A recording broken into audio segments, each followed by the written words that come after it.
জ্বালানি না পেলে গণমৃত্যুর আশঙ্কা, গাজায় চূড়ান্ত সংকট ঘোষণা করল জাতিসংঘ। রোগী মরছে, অ্যাম্বুলেন্স থেমে যাচ্ছে, পানি নেই, জ্বালানি সংকটে ধুঁকছে গাজা।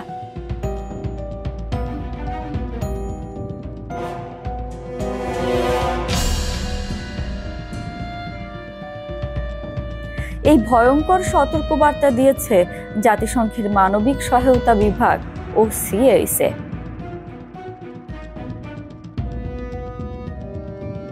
ইসরায়েলের অবরোধে গাজায় জ্বালানি প্রবেশ পুরোপুরি বন্ধ, আর তার ফলে ভেঙে পড়ছে হাসপাতাল, পানি সরবরাহ, এমনকি অক্সিজেন সিস্টেমও।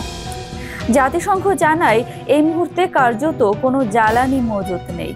নতুন করে জ্বালানি না এলে মৃত্যু ও দুর্ভোগ অনেক বেড়ে যাবে।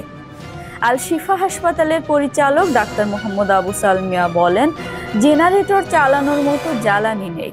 রক্ত ব্যাংক, শিশু ওয়ার্ড, অক্সিজেন ইউনিট সব বন্ধ হয়ে যাচ্ছে। জ্বালানি না এলে বহু রোগী নিশ্চিত মৃত্যুর মুখে পড়বে।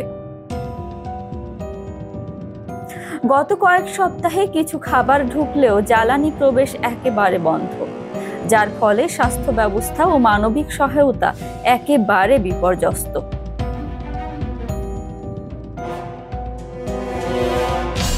বিশ্ব খাদ্য সংস্থার সিনিয়র কর্মকর্তা কার্ল স্কাও বলেন, ক্ষুধা ছড়িয়ে পড়ছে, মানুষ খাদ্যের সন্ধানে মরছে।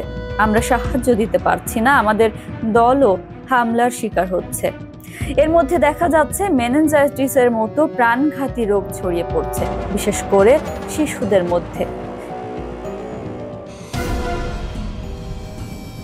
কারণ নোংরা পানি, পয়ঃনিষ্কাশনের অভাব, আবর্জনার স্তূপ আর আশ্রয় কেন্দ্রের ভয়াবহ অবস্থা।